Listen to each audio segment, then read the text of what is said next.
اعوذ باللہ من الشیطان الرجیم بسم اللہ الرحمن الرحیم۔ روزنامہ الفضل انٹرنیشنل، سوموار 18 مارچ سن 2024۔ دن ہوں مرادوں والے، پر نور ہو سویرا۔ فاروق سعید، لندن۔ دنیا میں ایک عام دستور ہے کہ جب کسی گھر میں کسی مہمان کے آنے کا موقع ہو تو گھر والے اس مہمان کی وجہ سے ایک خاص جوش کا مظاہرہ کرتے ہیں، اس کے مناسب حال تیاریاں کرتے ہیں۔ مہمان جتنا عالی مقام ہوگا یا جتنا پیارا ہوگا، گھر والوں کا جوش و خروش بھی ویسا ہی دیدنی ہوگا، اور اس حوالے سے ان کے انتظامات بھی گھر والوں کی استطاعت سے بڑھ کر بہترین اور مکمل ہوں گے۔ اسی طرح اگر کوئی کام ہو تو اس کام کی اہمیت اور خاصیت کی خاطر اس کی تیاری میں زیادہ وقت درکار ہوتا ہے، اور اس کو مکمل کرنے کے لیے کوشش بھی ویسی ہی بہترین کی جاتی ہے، کیونکہ کسی بھی منصوبے یا کام کی کامیابی کا ایک بہت بڑا حصہ اس کی تیاری میں ہوتا ہے، اور اس کی تیاری اس کا ایک لازمی جزو ہوتی ہے، اور اگر مناسب تیاری نہ کی جائے تو سمجھا جاتا ہے کہ انسان اپنے ارادے میں مخلص نہیں۔ یہ تو ہو گئی دنیاوی مہمان کی بات۔ دین اسلام میں ایک ایسا مہینہ اللہ تعالیٰ اپنے لیے مخصوص رکھتا ہے جس کو اپنے پاک کلام میں اللہ تعالیٰ گنتی کے چند دن، البقرہ 185 کہہ کر لوگوں کو اس کی اطلاع کرتا ہے۔ یہ مہینہ رمضان المبارک کہلاتا ہے، جو بہت عظیم اور بابرکت مہینہ ہے۔ اس مہینے میں ایک خاص عبادت ہے جو طلوع فجر سے شروع ہو کر غروب آفتاب تک جاری رہتی ہے، اور اسے روزہ کہا جاتا ہے۔ رمضان المبارک کے روزے ایک نہایت ہی شرف اور فضیلت والا، قدر و منزلت والا اور اللہ تعالیٰ کے ہاں نہایت پسندیدہ عمل ہے، جس کی عطا اللہ تعالیٰ کا اپنے بندوں پر خصوصی انعام ہے۔ اللہ سبحانہ و تعالیٰ کا یہ خاص کرم ہے کہ اس نے اپنی مخلوق کو اس مہینے کے افضل ہونے کی وجہ بھی اپنے پاک کلام میں بتا دی ہے۔ فرمایا، شہر رمضان الذی انزل فیہ القرآن ھدی للناس وبینات من الھدی والفرقان فمن شہد منکم الشہر فلیصمہ ومن کان مریضا او علی سفر فعدۃ من ایام اخر یرید اللہ بکم الیسر ولا یرید بکم العسر وَلِتُكْمِلُوا الْعِدَّةَ وَلِتُكَبِّرُوا اللَّهَ عَلَىٰ مَا هَدَاكُمْ وَلَعَلَّكُمْ تَشْكُرُونَ۔ البقرہ آیت 186۔ ترجمہ۔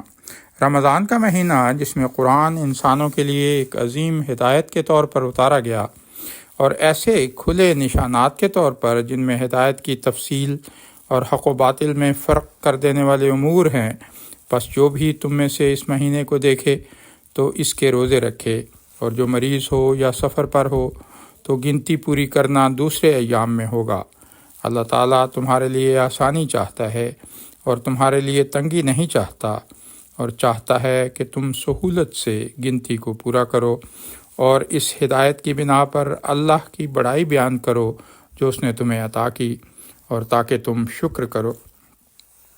اور اللہ تبارک و تعالیٰ کے پاک و کامل نبی ہمارے آقا صلی اللہ علیہ وسلم نے اس بابرکت مہینے کے متعلق یوں اطلاع فرمائی، سنو سنو، تم پر ایک مہینہ سایہ فگن ہونے والا ہے جو بہت بڑا اور بہت مبارک مہینہ ہے۔ اس میں ایک رات ایسی ہے جو 1000 مہینوں سے بڑھ کر ہے۔ اللہ تعالیٰ نے اس کے روزے رکھنا فرض فرمایا اور اس کی رات کے قیام کو ثواب ٹھہرایا ہے۔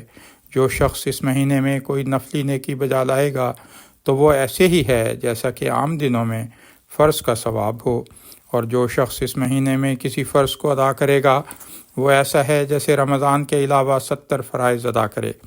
یہ صبر کا مہینہ ہے، اور صبر کا بدلہ جنت ہے۔ یہ مہینہ لوگوں کے ساتھ غمخواری کرنے کا ہے۔ اس مہینے میں مومن کا رزق بڑھا دیا جاتا ہے۔ جو شخص کسی روزے دار کا روزہ افطار کرائے اس کے لیے گناہوں کے معاف ہونے اور آگ سے نجات کا سبب ہوگا، اور اسے روزے دار کے ثواب کے برابر ثواب ہوگا، مگر روزے دار کے ثواب سے کچھ بھی کمی نہیں ہوگی۔ صحیح ابن خزیم جلد 2 صفحہ 911، باب فضائل شہر رمضان۔ حضرت مسیح موعود علیہ السلام رمضان المبارک کے متعلق اپنی جماعت کو یوں سمجھاتے ہیں: رمضان سورج کی تپش کو کہتے ہیں۔ رمضان میں چونکہ انسان عقل و شرب اور تمام جسمانی لذتوں پر صبر کرتا ہے، دوسرے اللہ تعالیٰ کے احکام کے لیے ایک حرارت اور جوش پیدا کرتا ہے، روحانی اور جسمانی حرارت اور تپش مل کر رمضان ہوا۔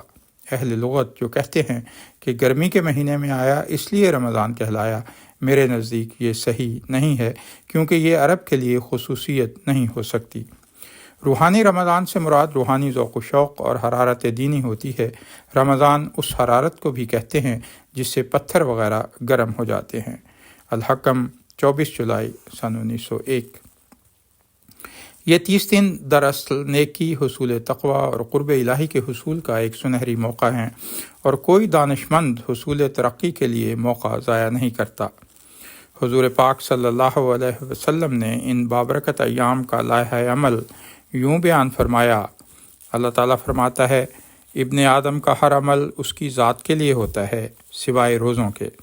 روزہ میری خاطر رکھا جاتا ہے اور میں ہی اس کی جزا دوں گا۔ اور روزے ڈھال ہیں، اور جب تم میں سے کسی کا روزہ ہو تو وہ شہوانی باتیں اور گالی گلوچ نہ کرے، اور اگر اس کو کوئی گالی دے یا اس سے جھگڑا کرے تو اسے جواب میں صرف یہ کہنا چاہیے کہ میں تو روزے دار ہوں۔ آگے فرمایا، اس میں سے کچھ میں پہلے بیان کر چکا ہوں۔ اس ذات کی قسم کہ جس کے قبضہ قدرت میں محمد کی جان ہے صلی اللہ علیہ وسلم، کہ روزے دار کے منہ کی بو اللہ تعالیٰ کے نزدیک کستوری سے زیادہ طیب ہے۔ روزے دار کے لیے 2 خوشیاں ہیں جو اسے خوش کرتی ہیں، ایک جب وہ روزہ افطار کرتا ہے تو خوش ہوتا ہے، اور دوسرے جب وہ اپنے رب سے ملے گا تو اپنے روزے کی وجہ سے خوش ہوگا۔ بخاری کتاب الصوم باب حل یقول انی صائم اذا شتم۔ عموماً رمضان المبارک کی تیاری کھانے پینے، مہینے کا راشن جمع کرنے، پرتکلف دعوتوں کا اہتمام کرنے وغیرہ کو سمجھا جاتا ہے، جبکہ رسول اللہ صلی اللہ علیہ وسلم کے اسوہ حسنہ سے ہمیں اس کی یوں تیاری کا سبق ملتا ہے۔ ایک جگہ حضرت عائشہ رضی اللہ عنہا نے بیان فرمایا، کان رسول اللہ صلی اللہ علیہ وآلہ وسلم اذا دخل رمضان تغیر لونہ وکثرت صلاتہ وابتحل فی الدعاء واشفق منہ۔ بہقی شعب الایمان رقم 3625۔ رسول اللہ صلی اللہ علیہ وسلم کی حالت یہ تھی کہ جب رمضان داخل ہوتا تو آپ کا رنگ بدل جاتا، نمازوں میں اضافہ ہو جاتا، دعاؤں میں خوب الحاح و زاری کرتے، خوف و خشیت کا غلبہ ہوتا۔ کانا رسول اللہ صلی اللہ علیہ وسلم یرغب فی قیام رمضان من غیر ان یامرہم فیہ بعزیمۃ فیقول من قام رمضان ایمانا واحتسابا غفر لہ ما تقدم من ذنبہ فتوفی رسول اللہ صلی اللہ علیہ وسلم والامر علی ذلک ثم کان الامر علی ذلک فی خلافت ابی بکر وصدرا من خلافت عمر علی ذلک۔ صحیح مسلم کتاب صلاۃ المسافرین وقصرها باب الترغیب فی قیام رمضان وهو التراویح۔ حضرت ابو ہریرہ رضی اللہ عنہ سے روایت ہے، وہ کہتے ہیں رسول اللہ صلی اللہ علیہ وسلم لوگوں کو رمضان میں حتمی حکم دیے بغیر عبادت کرنے کی ترغیب دیتے اور فرماتے، جس نے ایمان کے ساتھ اور اللہ کی رضا کی امید رکھتے ہوئے رمضان میں عبادت کی تو اس کے گزشتہ گناہ معاف کر دیے جائیں گے۔ پھر رسول اللہ صلی اللہ علیہ وسلم کی وفات ہو گئی تو یہی معمول رہا۔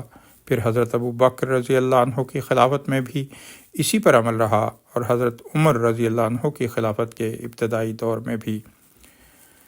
پھر رمضان المبارک کو قرآن کریم سے خاص نسبت ہے، کیونکہ اسی مہینے میں قرآن مجید نازل ہوا، اس لیے رمضان المبارک میں قرآن مجید کی بکثرت تلاوت کرنی چاہیے۔ رسول اللہ صلی اللہ علیہ وسلم نے فرمایا، روزہ اور قرآن دونوں قیامت کے دن بندے کی سفارش کریں گے۔ روزہ کہے گا، اے رب، میں نے اس بندے کو کھانے اور خواہشات سے روکا ہے، لہذا تو اس کے بارے میں میری سفارش قبول فرما۔ اور قرآن کہے گا، میں نے اس بندے کو رات میں سونے سے روکا ہے، یعنی راتوں کو جاگ کر تراویح اور نفلوں میں قرآن پڑھتا تھا، لہٰذا اس کے بارے میں میری سفارش کو قبول فرما۔ اللہ کے رسول نے فرمایا تو یہ دونوں ہی سفارش کریں گے۔ حضور صلی اللہ علیہ وسلم کا رمضان المبارک میں تلاوت قرآن کا شغل باقی دنوں کی نسبت زیادہ ہوتا۔ حضرت جبرائیل علیہ السلام ہر رمضان المبارک میں رسول پاک صلی اللہ علیہ وسلم کو نازل شدہ قرآن کا ایک دور مکمل کرواتے، اور آپ صلی اللہ علیہ وسلم کی حیات مبارکہ کے آخری رمضان میں تو یہ دور 2 دفعہ مکمل کروایا۔ رمضان المبارک کے روزے ایک رنگ میں اللہ تعالیٰ کا شکر ادا کرنے کا بہت بڑا ذریعہ ہیں، ہر اس نعمت کے لیے جو اللہ تعالیٰ نے انسانوں کو عطا کی، اور بنی نوع انسان کے لیے اللہ تعالیٰ کی سب سے بڑی نعمت قرآن پاک ہے، جس کی زیادہ سے زیادہ تلاوت کر کے شکر ادا کیا جا سکتا ہے۔ حضرت مسیح موعود علیہ السلام فرماتے ہیں، انسان کو چاہیے کہ قرآن شریف کثرت سے پڑھے، جب اس میں دعا کا مقام آوے تو دعا کرے، اور خود بھی خدا سے وہی چاہے جو اس دعا میں چاہا گیا، اور جہاں عذاب کا مقام آوے تو اس سے پناہ مانگے، اور ان بدعمالیوں سے بچے جن کے باعث وہ قوم تباہ ہوئی۔ دل کی اگر سختی ہو تو اس کے نرم کرنے کے لیے یہی طریق ہے کہ قرآن شریف کو ہی بار بار پڑھے۔ جہاں جہاں دعا ہوتی ہے وہاں مومن کا بھی دل چاہتا ہے کہ یہی رحمت الہی میرے شامل حال ہو۔ قرآن شریف کی مثال ایک باغ کی ہے کہ ایک مقام سے انسان کسی قسم کا پھول چنتا ہے، پھر آگے چل کر اور قسم کا پھول چنتا ہے، بس چاہیے کہ ہر ایک مقام کے مناسب حال فائدہ اٹھاوے۔ ملفوظات جلد 3 صفحہ 915۔ ایک سوال جو ذہن میں پیدا ہو سکتا ہے وہ یہ ہے کہ رمضان کے روزے اتنے اہم کیوں ہیں اور کیوں فرض کیے گئے؟ قرآن مجید میں اللہ تعالیٰ نے اس سوال کا جواب یوں بیان فرمایا ہے، اے وہ لوگو جو ایمان لائے ہو، تم پر روزے اسی طرح فرض کیے گئے ہیں جس طرح تم سے پہلے لوگوں پر فرض کیے گئے تھے، تاکہ تم تقوی اختیار کرو۔ حضرت مسیح موعود علیہ السلام تقوی کی اہمیت اپنے منظوم کلام میں یوں بیان فرماتے ہیں، عجب گوہر ہے جس کا نام تقوی، مبارک وہ ہے جس کا کام تقوی، ہر ایک نیکی کی جڑ یہ اتقا ہے، اگر یہ جڑ رہی سب کچھ رہا ہے۔ در سمین۔ عربی میں تقوی کے معنی پرہیز کرنے اور بچنے کے ہیں۔ عام فہم زبان میں تقوی ہر کام اللہ تعالیٰ کے تابع کرنے کی خواہش اور عمل، اور برائی سے نفرت و پرہیز کو کہتے ہیں۔ تقوی کے حصول کے لیے اپنے جذبات کو قابو میں رکھنا بہت اہم ہے، اور رمضان میں یہ مشق احسن رنگ میں ہو سکتی ہے، کیونکہ جب کوئی ناپسندیدہ بات دیکھی جائے تو اس پر صبر کرنا روزے کا حصہ ہے۔ جب کوئی گالی دے یا برا بھلا کہہ کر رنجش بڑھانا چاہے تو انی صائم ان سے جواب دینا دراصل روزے کی شرط ہے۔ غیبت اور جھوٹ سے بچنے کے لیے روزے دار خاموش رہنے کو ترجیح دیتا ہے، اور اس خاموشی کو سجانے کے لیے اپنی زبان کو ذکر الہی سے تر کرتا ہے، اور یہ ذکر الہی اسے لمحہ بلمحہ اللہ تعالیٰ کے قرب کی طرف لے جاتا رہتا ہے۔ رسول اللہ صلی اللہ علیہ وآلہ وسلم نے فرمایا، اکثروا ذکر اللہ تعالی حتی یقولوا مجنون۔ مسند احمد بن حنبل، المستدرک الحاکم۔ اللہ تعالیٰ کا ذکر اتنی کثرت سے کرو کہ لوگ تمہیں دیوانہ کہیں۔ اللہ تعالیٰ نے بنی نوع انسان کو نیکی اور قرب الہی کے جتنے مواقع اور راہیں عطا کی ہیں، رمضان المبارک میں وہ تمام مواقع اور راہیں اکٹھے ہو جاتے ہیں، اور جس طرح یہ راہیں اور مواقع اکٹھے ہوتے ہیں، اسی طرح کثرت سے برکات و فیضان الہی کا نزول بھی ہوتا ہے۔ رمضان المبارک روحانیت کو تیز کرنے اور اس میں ترقی کرنے کا مہینہ ہے، جس کو اللہ تعالیٰ نے خاص اپنے لیے مخصوص کیا ہے۔ اس لیے ہماری زیادہ سے زیادہ یہ کوشش ہونی چاہیے کہ رمضان کو اس کی ان شرائط کے مطابق گزارا جائے جو اللہ تعالیٰ اور اس کے پیارے نبی صلی اللہ علیہ وسلم نے بیان فرمائی ہیں، جن کی تشریح جا بجا حضرت مسیح موعود علیہ السلام اور آپ کے خلفاء نے بیان فرمائی ہے۔ رمضان المبارک کے جملہ فوائد جو ہم حاصل کر سکتے ہیں، چند ایک یہ ہیں۔ تقوی جیسی انمول نعمت حاصل ہو سکتی ہے جو سب نیکیوں کی سرخیل ہے۔ اللہ تعالیٰ کا شکر ادا کرنے کی توفیق حاصل ہوتی ہے، بھوکا پیاسا رہ کر رزق کی قدر ہوتی ہے، اور غرباء کی تکالیف کا اندازہ ہوتا ہے، جس کی وجہ سے صدقہ و خیرات کی طرف اور محتاجوں کی مدد کی طرف توجہ ہوتی ہے۔ امراض روحانی دور ہوتے ہیں، عفت و پاک دامنی حاصل ہوتی ہے، قرب الہی کا حصول، عبادات و ذکر الہی کی مشق ہوتی ہے، نوافل کی توفیق حاصل ہوتی ہے، قرآن پر تدبر و تفکر کی عادت، قبولیت دعا کے مواقع حاصل ہوتے ہیں۔ روزہ داروں کے لیے مخصوص جنت کے دروازے ریان سے گزر کر جنت میں جانے کی خوشخبری ملتی ہے، طبیعت حشاش بشاش ہوتی ہے اور بری عادتوں سے چھٹکارا پانا آسان ہو جاتا ہے۔ ریا، عجب، حقارت، تکبر کو ترک کرنے میں مدد ملتی ہے۔ سورہ انشقاق آیت 7 میں اللہ تعالیٰ فرماتا ہے، یا ایھا الانسان انک کادح الی ربک کدحا فملاقیہ، اے انسان تجھے ضرور اپنے رب کی طرف سخت مشقت کرنے والا بننا ہوگا، بس بہرحال تو اسے روبرو ملنے والا ہے۔ رمضان المبارک سارباں کے نغمے کی طرح ہوتا ہے۔ عرب میں رواج تھا کہ دوران سفر اونٹ جب تھک جاتے، چل چل کر اکتا جاتے تو آہستہ ہو جاتے۔ شتربان ایک خاص ترنم سے شعر پڑھنا شروع کر دیتا۔ اس ترنم کا اونٹوں پر ایسا اثر ہو جاتا کہ وہ چاق و چوبند ہو جاتے اور رفتار پکڑ لیتے۔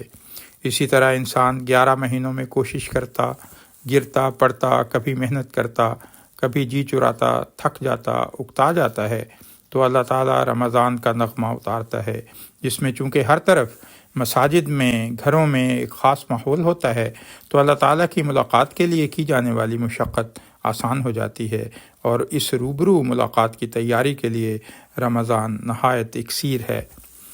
حضرت صلی اللہ علیہ وسلم نے فرمایا کہ اس مہینے کا ابتدائی عشرہ رحمت ہے، درمیانی عشرہ مغفرت کا موجب ہے، اور آخری عشرہ جہنم سے نجات دلانے والا ہے۔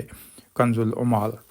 الغرض رمضان المبارک ہر لحاظ سے خیر و برکت کا مہینہ ہے، جس میں معمول سے بڑھ کر کوشش کرنی چاہیے کہ رب کریم یوں راضی ہو جائے اور ہمارے گلے میں اپنی باہیں ڈال کر کہے کہ جے تم میرا ہو رہیں سب جگ تیرا ہو۔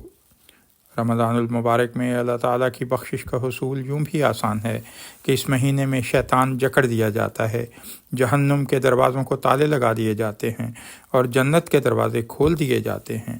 اسی لیے تو رسول کریم صلی اللہ علیہ وسلم نے نہایت درد دل سے بنی نوع انسان کو مخاطب کرتے ہوئے فرمایا، کوئی رمضان کو پائے اور بخشا نہ جائے تو پھر کب بخشا جائے گا؟ سنن ترمذی۔